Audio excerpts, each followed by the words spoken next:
Hello there. Kyle Katarn here, and it is Wednesday, my droids. Time for Comics with Katarn. Look at all these lovely people in the chat. People are waiting. I love that. Who we got? We got Laser Killer. We got Jake, Holiday Punch, the Grizzled Wizard. Wait, that's me. Zach Taft. So happy everybody made it. It's gonna be fun today because we're doing a High Republic stream. You know, it's rare to get a single release on a Wednesday. Usually we get like 2 or 3. Irish Cal, hello there. But it looks like it's gonna be a one and done today. And you know what? That's fine because I'm actually halfway through finishing off my reactions to Book 2 of Avatar. That's what else I'm doing today. Ricky Ritchie, hello there. Welcome, welcome. Comics with Katarn is happy to have you. So last time in the High Republic, what was going on? Keeve Trennis has gone undercover in a search for Lourna Dee and her Tempest Runners of the Nile. Sarah and Tarek have had kind of a, I don't know how do you, like a severance, I guess, like a telekinetic breakup. They are no longer linked, and that alone just is very disturbing. But what is laying beneath the surface, it could be even creepier, I think. Seeing Tarek here in distress in this awesome cover art by Phil Noto. Phil Noto's just been killing it with the cover art recently. He's not doing the art for this issue though. It's George Jonti and Charles Soule's writing it.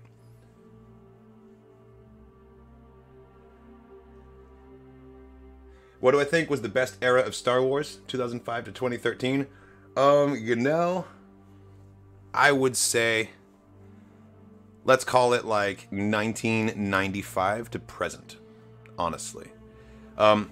Because now we've got stuff like The Mandalorian coming out, and with technology like the Volume, I don't think that you can discount it because like the sky's the limit now for Star Wars storytelling. That automatically makes us, like, we're living in it, baby. We're living in the best era for Star Wars. But it's been going on ever since Hasbro took over from Kenner with the Power of the Force action figures. That's when it really like got crazy. And then in 1997, with the re-release of the special editions, that's when the fandom element of Star Wars fandom really exploded, I think. So I'd say 95 to present is my answer for that. An original username. I read hey, I read that in Babu Frick's voice every time, and I'm sure that's why you do it. The Winter Oak, hello there. I didn't miss you. I saw you too. All right. High Republic number 11. Let's do it.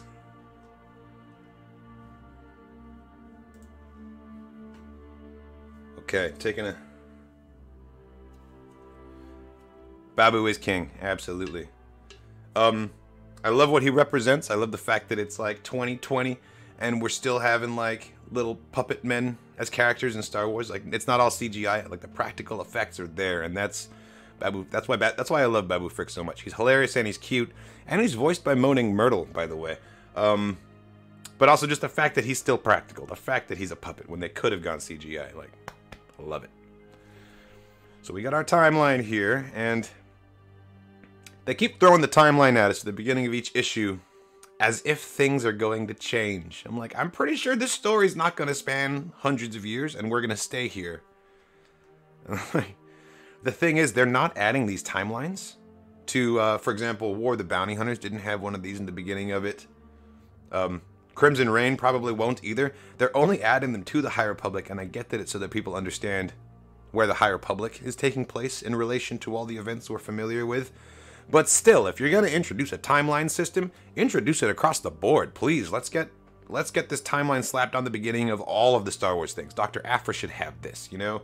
Dr. Aphra should have this because of the archaeology, and they talk about ancient cultures sometimes. But just in general, you know, I think it should just be uniform. Either all of them have this timeline, or none of them have this timeline. Back in the... God damn it, Scout. I believe you. Oh, man. I've got my flashlight ready to go if I need to do another, like, Lost Power in the Dark. Someone called it the Dathomirian Witch Chronicles. Dathomirian Witch Project. I love it. Back in the... speaking of the golden age of Star Wars, you know, back in those good old days, I just grabbed Paradise Snare by A.C. Crispin, just randomly. We've got, in the beginning of each book, we've got an awesome timeline, Dramatis Personae, and then they've got a map of the entire galaxy. Okay, well this was before that was instituted, so instead we've just got all of the published stuff on the inside cover here. Paradise Snare is awesome, by the way. This is Han Solo's original backstory. But here you go. Vector Prime. This one's more new school. Every single issue, not only do you get that timeline, you've got, first of all, this galaxy map, right? Telling us where everything relevant to the story is in relation to everything else that's going on. Right now, the Yuuzhan Vong are invading the galaxy, and we're like 30 years after episode 6. But then, on the next page, every fucking title that has been published to date in chronological order. So if this is the first Legends novel that you have ever, like, seen, you can open it up and have a map to how to get every other one and how to read them in the correct order. And I think that that is what we should be doing here with the Star Wars comics. Like, the timeline is a great start. Let's get a chronological title list. Let's get a galaxy map going. Let's get a Dramatis Personae. That's my little rant about that. Especially since you mentioned the best era of Star Wars, Woodsy the Beast. Like, ties in directly with that. Like, the best era is when we had all that information in the beginning of our books.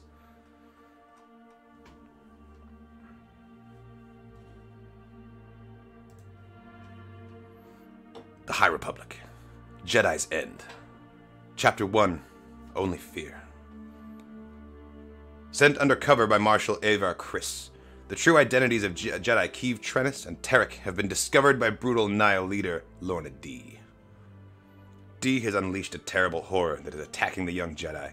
Tarek's bond twin Serret feeling the effects far away on board the Jedi cruiser Ataraxia. As Kriss and Master Skier, still battling his own demons, watch in horror, Serret's body begins to calcify. Gross. That's just straight gross.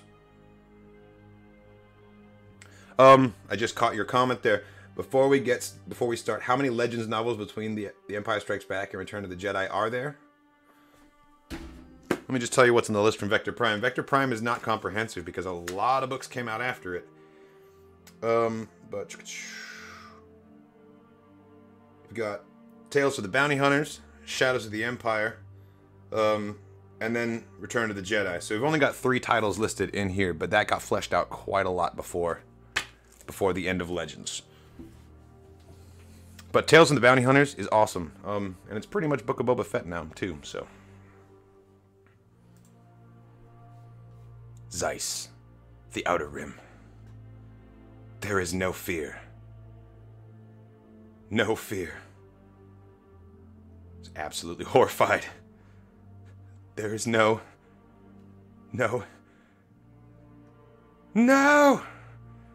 Oh God, look. Reflection in the eyes. Look how colorful this is, too. There is only fear.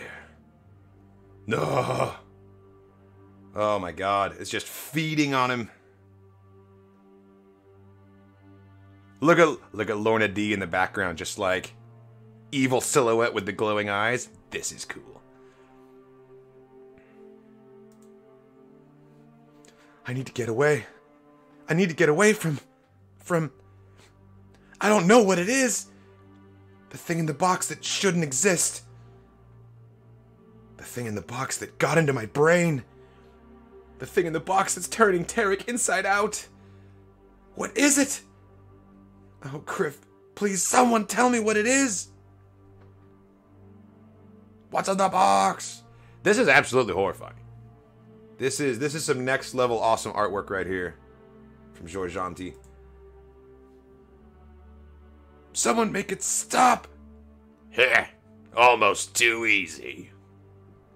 Zetar is badass. This is pretty much how he's described in the books too. Zetar's like the tech genius of the Nihil, and he's the one that created the scav bots, for example. Like, he was one of Lourna Dee's storms, and I think he replaced another Tempest runner at the Battle of Kur, which is where Skier lost his arm and where Jorah Mallis died. But yeah, he's serious business. So much for the mighty Jedi. Time to die, little J. Zetar, don't! Oh snap, with the lightsaber. Now this I could get used to. Have you lost your mind, Dee? What in Tal's name are you doing? What am I doing? You remember what all this is about, don't you, Zeet? What we're trying to achieve? We need the Jedi alive. What is it? What is it? What is it? To see if what happened on Grisal was a fluke. Ah, he's all calcified in the face. Oh my god. This is horrifying. Or the beginning of the end.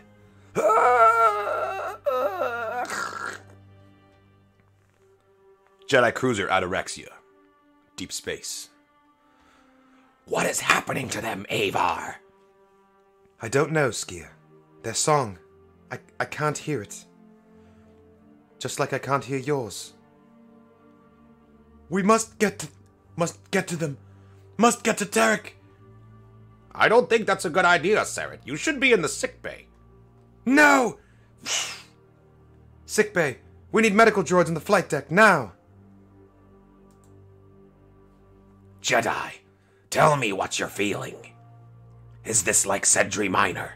Is it like the Drangir? No. That was darkness. Evil. This is nothing. This is emptiness. This is void. Damn, and Tarek is just like... Well, honestly, would you rather be drifting in a soulless void of nothingness?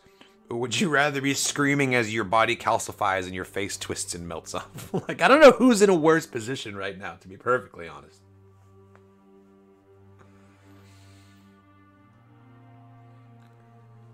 Marshal, Sarah is changing our course. Let them, Skier. They're taking us to Tarek and Kiev. We just have to trust in the Force that we're not too late.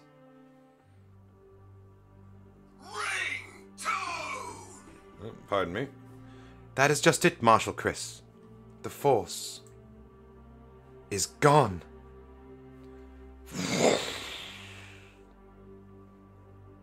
Where are we? Zaius, a planet in the Rokun cluster. Only one settlement. A former gas refinery, if Starlight's records are correct. Would you like to try to suggest to Maru that they're not? I don't think Skier's brave enough for that conversation. Save us. Give us hope. Marshal. No life signs detected. Stand clear. No. I think they've placed themselves in a hibernation trance, slowing their bodily functions, but it's so hard to tell.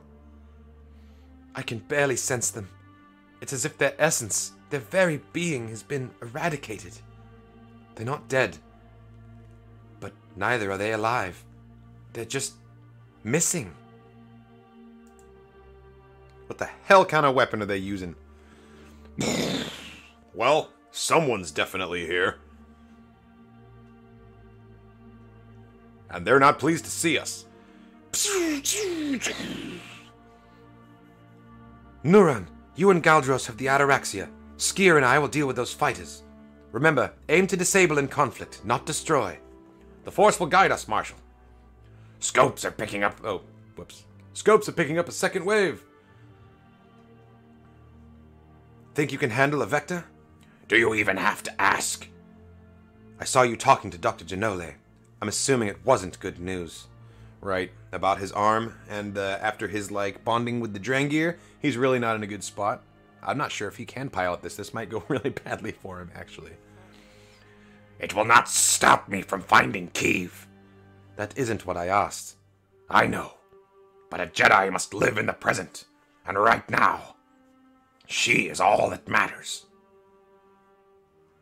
Marshal, TIE fighters are coming from the refinery, bearing 030 from your current position. Roger that, Nurin. But that must be the Nile base. Man, Jedi Vectors look so frickin' cool, don't they? I think that visually, in terms of the visual design, they may be one of my favorite new additions in this era in the High Republic. Yeah, they're just very cool, and you can kind of see them being like this spiritual, not successor, but the predecessor of both the ARC 170 and the X-Wing, you know?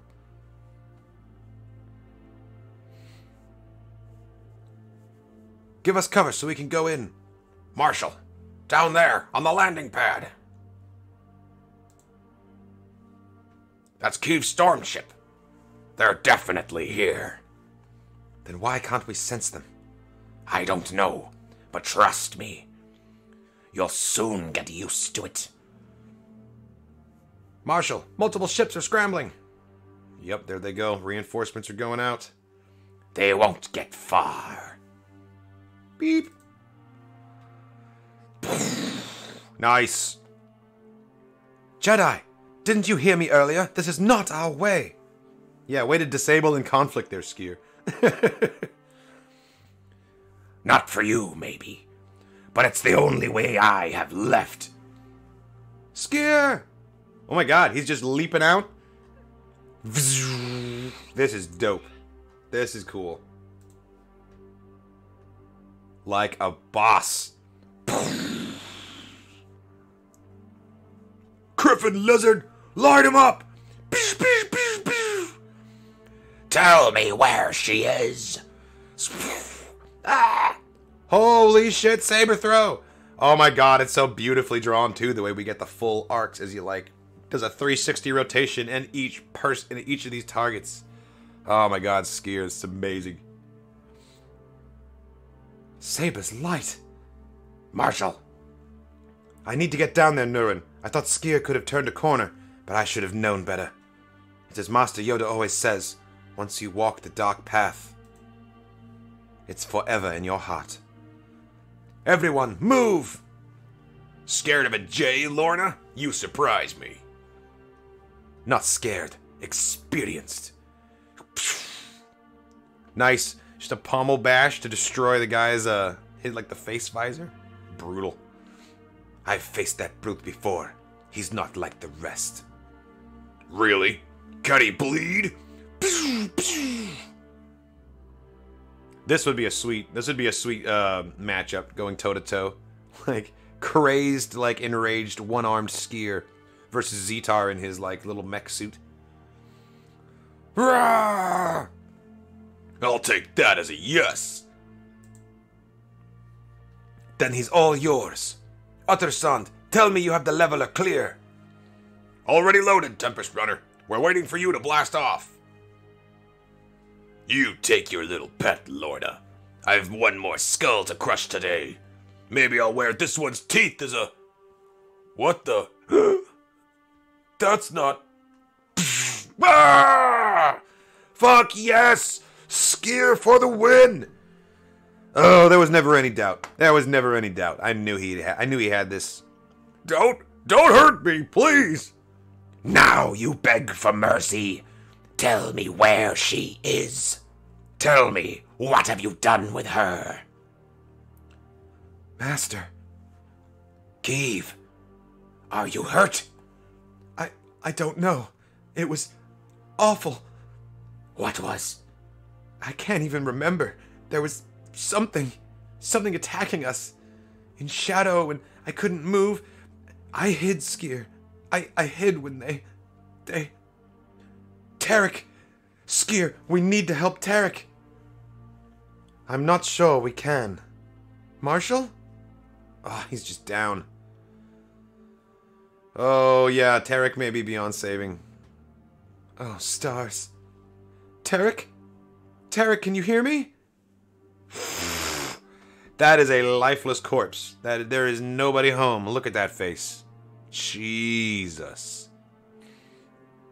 Surik's blade. What is it? What could do such a thing?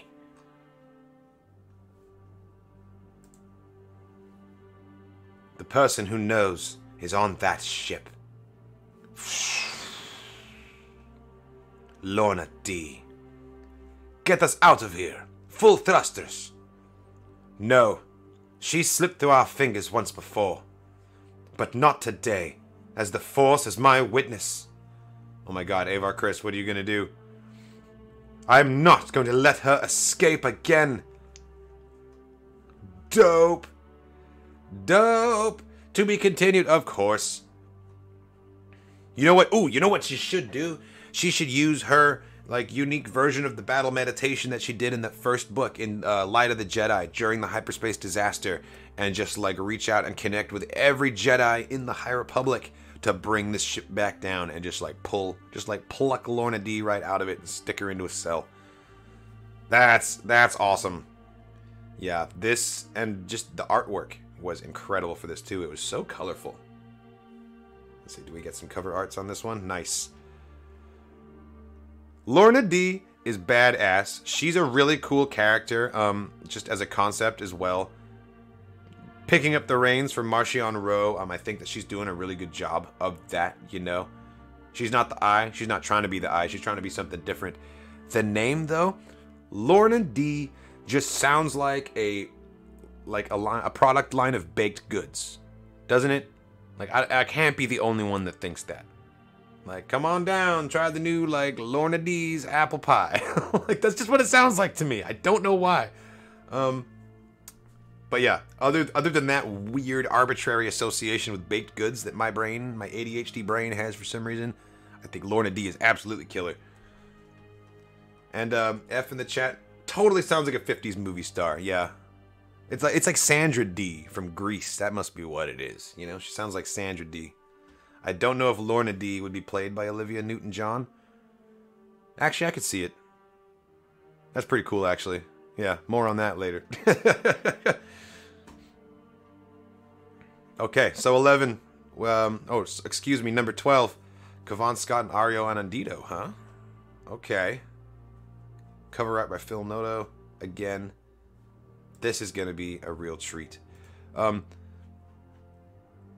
While everyone's out there talking about fan casts for High Republic stuff, I would like to just throw Rosamund Pike out there as Avar Kriss. I think that she's really got the face down. Yeah. Pour some out in the chat. F's for Zetar, who was badass, and I guess he got cut in half. But did he get cut in half, or did his mech suit get cut in half? Like, are we to assume that it's kind of a 1-1 ratio? Like, there's one of his legs inside each of those legs, or is he just kind of like Ugnaught status, standing on a little thing, and then like the lower half of the mech is all machines? I wonder what the breakdown is, because it really did kind of look like he got completely sliced. Where are we at? Back here. Okay, yeah, Scout. That's exactly what I was hoping. He's not an Ugnaught. Yeah, he's even shorter.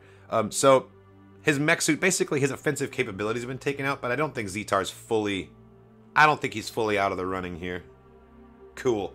That's reassuring, because he's an awesome character, and I want to see more of this like power struggle dynamic going on here, because he is subservient to Lourna. He is one of her storms, or at least that's the way it was. But then here he is being like, no, she's a fool. I'm going to do it anyway. Like, the Nihil don't have the most like rigid of a hierarchy, so that does make sense. And I'm very interested to see it play out.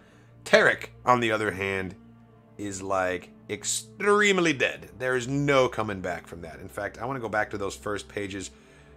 Just how like downright, I think it was Irish Cal called it a body horror. Totally correct.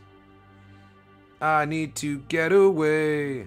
I need to get away from this crazy face. Look at this. Like, how do you, like, now my question is like, this is a Keeves perspective viewing this. It's not actually what's happening to Tarek's face, right? It's like part of the hallucinatory nature of like the gas coming from the box. And he's just straight like calcifying, and then he's dead, lifeless on the floor, like we see later, is accurate. Like, that's actually what he looks like. But look at all this. The Nihil just like slowly distorting in the room behind, looking hella creepy. And you know what they remind me of? In the 70s, Ralph Bakshi animated Lord of the Rings, and he animated The Hobbit. And he used a revolutionary at the time process called interpolated rotoscope, where the orcs and the goblins and the ring wraiths in the movie, he actually filmed costumed actors, and then he animated over the cells, over the film celluloid, to create like this really fluid, almost lifelike, but still kind of strange effect. And that's how he did the orcs and all of the creatures of darkness. And that's really, I'm really reminded of that with the way that they're all like in the black. They've got like the red glowing parts of their faces, but also like they're kind of distorted. They don't quite look right. It totally has that Bakshi vibe to it. Also the fact that it's like swirling with colors and it's all very vivid kind of helps create that feeling. But yeah, nice book indeed. I think that this was excellent. I can't wait for number 12. I can't wait to see where this is going. And like I was saying, I really hope we get more glimpses into the Nile power structure and how it is now in this new kind of like phase of the High Republic. We all know where it's headed. We all know it's gonna, you know, the destruction of the Starlight Beacon and a big climactic battle. That's my prediction anyway. Skier jumping out of the vector and just like, yeah, no. He is a badass, and he's been a fan favorite, I think, since the very beginning. Because like he's in Light of the Jedi. He was in those very first High Republic comics as well. No, he's dope. Irish Cal might have lost his feet, at least some toes. You're talking about Zetar in the mech suit. That sounds about right. Yeah, I feel like his. Well, let's go to the actual panel where he gets him sliced. Yeah, I don't care how small his body is. There's no way his body is this small. Like, that's teeny tiny. I think he lost, like, his feet at the ankles or something like that at the very least. Unless his knees are, like, right here and he's doing the whole, like, tall man in a tiny car deal. That doesn't make sense. Zetar designed this mech suit. He didn't just buy it at the store. Like, he would design it in such a way that it's comfortable for his body. So, I feel like he's not all hunched up. And it probably did get a little bit of him. But the most important thing is it did not get his vital organs, and it did not end his life. So we will see Zetar, knowing his character, in an even bigger mech suit next time, quite honestly.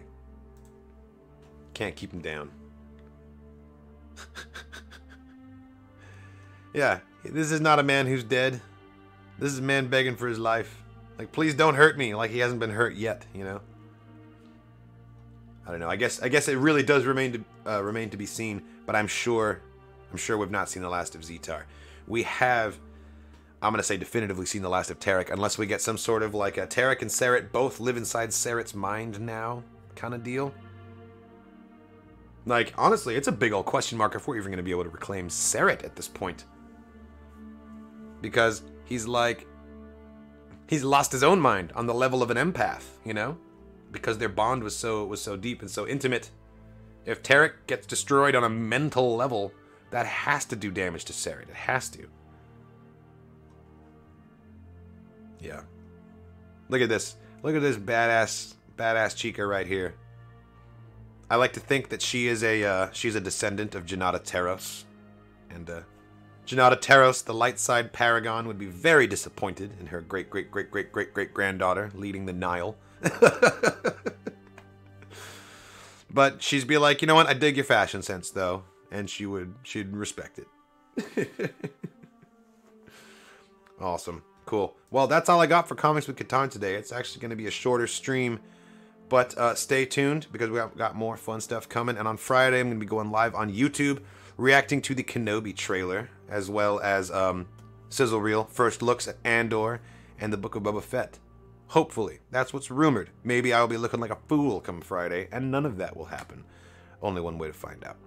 So thanks for watching, everybody. I hope you enjoyed this stream. If you joined late and didn't catch the beginning of the comic, don't worry. You'll be able to catch the replay on YouTube. Thanks again. And as always, may the Force be with you.